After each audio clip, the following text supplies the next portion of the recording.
First, the bad news. SAP Business AI won't help you generate cubist versions of your family's holiday photos. But it will help you understand which supplier is best to help you roll out your plant-based packaging in Southeast Asia, or identify the training your junior project manager needs to rise up the ranks, and automate repetitive tasks while you focus on big innovations, so you can be ready for the next opportunity. Revolutionary technology, real-world results. That's SAP Business AI.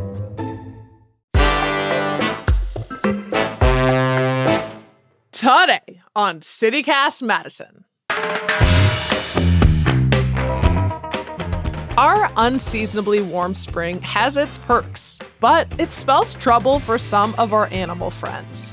A new study out of UW shows that our state's prized game fish, walleye, are not adapting fast enough to our new extreme weather. They are creatures of habit and heavily depend on the seasons. So, what's the state of our walleye? We sat down with Martha Barta, the lead author of the new study and researcher, to find out. It's Wednesday, March 13th. I'm Bianca Martin, and here's what Madison's talking about.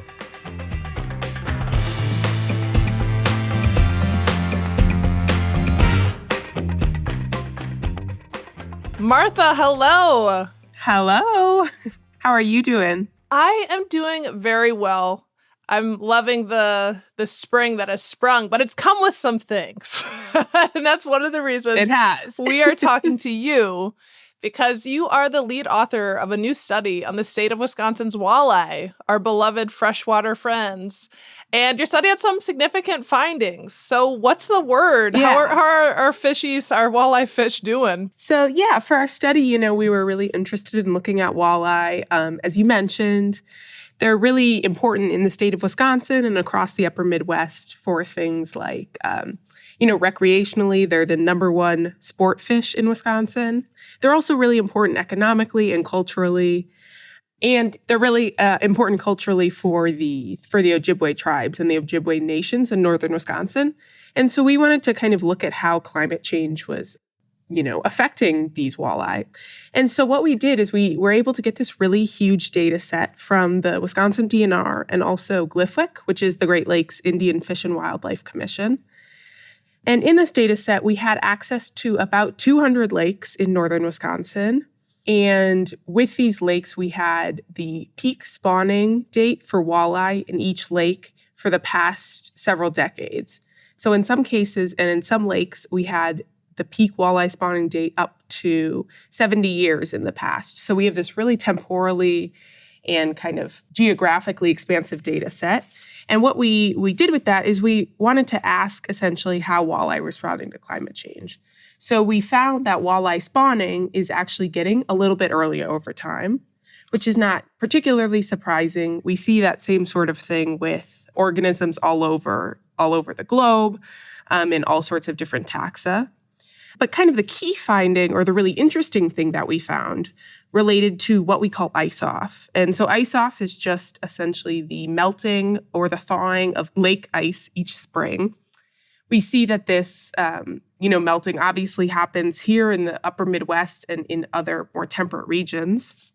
And the ice-off is really important for walleye for two reasons. First, it has historically been really tightly correlated with walleye spawning dates and walleye spawning times. So we see this nice tight association between the two events.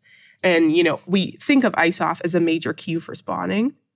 We also see that ice-off, what it does is it allows for the development and the growth of these tiny little plants called phytoplankton, which then are eaten by tiny little animals called zooplankton. And the zooplankton forms sort of the food for larval walleye, for baby walleye. And so when ice-off occurs, we see that walleye spawn and lay their eggs, and they're really good at kind of timing the laying of their eggs so that the hatching lines up with the kind of peak abundance of the zooplankton that we see. So, in a normal year, we see a really nice progression where we have ice-off, the eggs are laid, the eggs hatch, and there's food for the baby walleye. What we found is that essentially the climate has been getting more variable and more dramatic. So ice-off has happened or is becoming to happen much earlier and much later each spring. And because of this, we get this almost mismatch in time between walleye spawning and ice off, where essentially the baby walleye are left without much food and survival can be really low. And we're seeing more and more of that each year and as, climate change worsens. Yeah. Oh my goodness. And like you said, 70 years of data, or up to 70 years of data. Thank goodness for data. Yeah, right. Thank you goodness for the work y'all are doing in collecting that.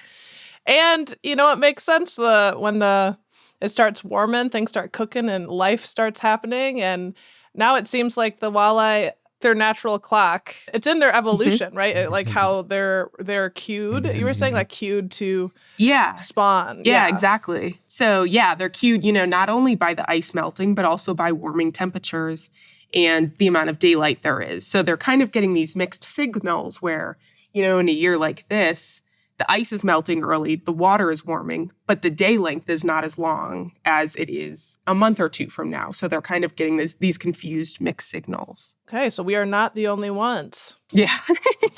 They are also experiencing it, but it's impacting their survival rates. So what are the impacts of this if there are fewer walleye spawn surviving? Something that we've been seeing for the past several decades is a decrease in walleye populations. So they have already kind of been struggling a little bit in their survival. One thing that the DNR and the state has done has started stocking walleye. So basically putting baby walleye in lakes across the state so that the walleye populations are able to, sustain themselves, to survive. But what we're potentially going to see is kind of some serious effects on walleye populations across the state. So continuing to decrease population size, and what may ultimately lead to a sort of replacement of walleye with some warmer water fish that we see more south of Madison, Wisconsin. So the walleye are presumably going to start needing to move further north and essentially become extinct in the lower latitudes. So we could see some really interesting changes in fish community over hundreds of years. Because walleye are cool water fish, so they need that. They are cool water fish. Yeah. Does that mean they hang down at the bottom? Yes, it actually does mean they hang out at the bottom. Yeah, they're really adapted to low light conditions as well. So they're nocturnal and they hang out at the bottom of the lake. They have a really cool sort of layer on their eyes. They're called walleye because their eyes are sort of opaque. And, this is essentially a reflective, almost opalescent or pearlescent layer that allows them to see a lot better in low light. So they're nocturnal. They hang out at the bottom of the lakes where it's cooler. And so, you're talking about one of the steps that the DNR is taking. You're talking about like aquaculture, fish hatcheries and fish farms, like basically being like, okay, well, if these conditions are not working the way they used to be working, they're going to need to do more to be able to release fish basically back into the lakes. And so what kind of things do they have to consider with that, like timing and what's that process look like?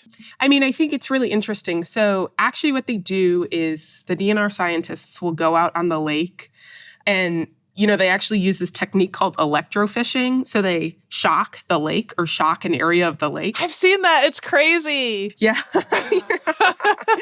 So they float to the top and then what they're actually able to do is just squeeze the eggs out of they call them ripe females when they're ready to lay eggs. And then they take these eggs to hatcheries where they basically raise the baby walleye until they're probably about a year old, maybe a little bit less, and then they release them in the lakes. But, there's some really important considerations, and you have to be really careful with this kind of stocking program because you need to make sure you're more or less taking eggs from the same lake that you're putting the walleye back in so that you get these local populations that are able to regionally adapt to different aspects of climate change. You have to take walleye that are spawning at slightly different times. Like you can't take all the first spawning walleye or all the last spawning walleye because if you do, you're evolutionarily pushing forward or back their spawning date. And so there's a lot of kind of ecological and behavioral considerations that you have to take into account when you're doing this stocking.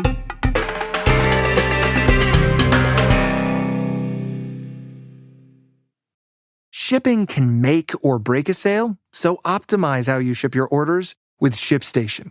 They make it easy to automate and manage orders no matter how big your business grows. And they might even be able to help reduce shipping and warehouse costs. So optimize and keep up your momentum for growth with ShipStation. Sign up for your free 60-day trial now at ShipStation.com and use the code POD. That's ShipStation.com with the code POD. We've all got those parts of our house where the internet just won't go. Well, if you had wall-to-wall Wi-Fi from Xfinity, you could worry less about dead spots. Because with wall-to-wall Wi-Fi from Xfinity, you get fast speeds, reliable connection in every room, and power for all your devices, even when everyone's online. That's wall-to-wall Wi-Fi, only on the Xfinity 10G network. Restrictions apply. Not available in all areas. Actual speeds vary. Is there anything that surprised you all in this study? Yeah, I mean, so one of the things that we had kind of mentioned was that walleye like to hang out at the bottom of the lakes, and they do better in cooler lakes. And so we wanted to look and see if there were different effects of climate change on different sort of types of lakes. So we looked at the lake area, the maximum depth, which is something that's important to walleye, and the latitude, which also potentially could have a temperature impact on the lake water temperature. And actually, we were pretty surprised to find that we didn't find any significant differences in how climate change is impacting walleye across these different categories. So, we didn't find that walleye in shallower lakes were, their date of peak spawning was changing any differently than walleye in deep lakes. And same with the other categories. So we were a little bit surprised to find that. And that's something that I want to look into a little bit more carefully and a little bit more sort of mechanistically to understand what's really going on there. I just want to say that you are a very impressive science communicator. And whoever you work with, they should know this. I'm sure they obviously already do. But you are really laying this out so clearly. Oh, well, thank you. Yeah. Yeah. And it's a really important part of the scientific work that y'all are doing at UW and everywhere is that scientists can communicate their studies because we're facing a crisis with our climate. Yeah, absolutely. And I think there's, such a wide range of animals and taxa that are facing the same sort of conservation issues. And I think it is something that's really important to be able to communicate, and then the sort of integration between research and management and then popular opinion. Like there's a whole lot that goes in the play of understanding conservation and seeing what we can do to conserve animals and plants. Yes, because it stands out to me. I'm like, walleye are in trouble. Well, everyone will want to hear about that. But it's like, but there's all these other fish too. And I imagine walleye probably because they're the popular folks out there that they get the resources. Yeah, exactly. They, walleye are the main species that we have these data for. So, we wouldn't have been able to do such an expansive study on other sorts of, bluegill, bass, things like that, because we just don't have the data because, I don't know, I guess walleye is just really important in Wisconsin. Right. It's a prized game. Yes, exactly. But as you mentioned, it says a lot that there are likely some of these other struggles across the fish community. Yeah, totally. Well, I will just say, and it's especially interesting because walleye are actually, not threatened. They're not endangered. They're what we categorize as least concern. So although we're seeing these patterns with walleye, they're actually not really the fish that are, on the verge of extinction. So in some ways, it's a little disheartening to see this trend in something that has been stable, in a species that's been stable for so long. But like you said, everybody loves walleye and their fish fry or... Well, they might be the fish that people start speaking out about and then, rising tide lifts all boats. Because fish fry culture is huge in Wisconsin. Yeah. And you had mentioned some of the different, angles that you still want to research. So this is the study that you just released had these findings and you want to expand it. Can you kind of share about next steps and follow-ups on this research that you've established? Yeah, absolutely. So, there's a whole team at the Center for Limnology here at UW-Madison that's been working hard on a lot of these issues, both walleye and fish-wise, and also kind of other limnological questions that we have. But in terms of this specific study, our plans are to kind of have a couple different approaches. So one, of course, we want to identify lakes that are doing well, so where the walleye are able to reproduce and keep up their populations, where they're able to, maintain a more or less steady spawning date pattern, and then protect these lakes where we can, these healthier lakes that can maybe sort of act as a refuge, a population refuge for walleye. Like I said, we want to look at other species. And I think most importantly, we want to take what we have found and apply it to management. So I think the best way we can do this is essentially look for manageable or controllable factors that we have concerning walleye conservation and other fish conservation. So looking at things like harvest, so maybe limiting harvest more than we have, or at least keeping an eye on the harvest quotas. Being really careful about land use. So land use is really important, especially in Wisconsin, where we have so much agriculture that there's a lot of fertilizer runoff, and that can have really negative effects on the lakes. And also, looking at how invasive species can be managed and how those invasive species are impacting walleye. So there's kind of a lot of different conservation angles that we want to continue to look at this from. I think primarily academically, we're probably going to start looking at some of the other species that we don't have this, complex of data for. But, this kind of gives us a starting point to go from looking at other species. Amazing. So before I let you go, I did promise you I was going to ask about a cool fact about walleye. Okay.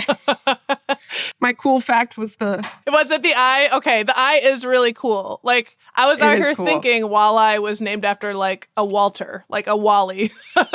Oh, yeah. Yeah, I had no idea where it came from. I think they have some walleye at the Henry Vilas Zoo. So if you want to look close up at the eye of a walleye, they at least historically have had them there. That is good data to have. Martha, thank you so much. We really appreciate you telling us about your research on climate change and how it's impacted our beloved friends, or how it's impacting our beloved walleye friends. Thank you so much. Yeah, of course. Yeah, well, thank you so much for having me. It's great to talk about this research. It's something that I'm really passionate about. And of course, I want people to hear about it and, protect the walleye. So thanks for giving me the opportunity to share. That's Martha Barta, research technician at UW-Madison. If you'd like to check out their study, head to our show notes for a link.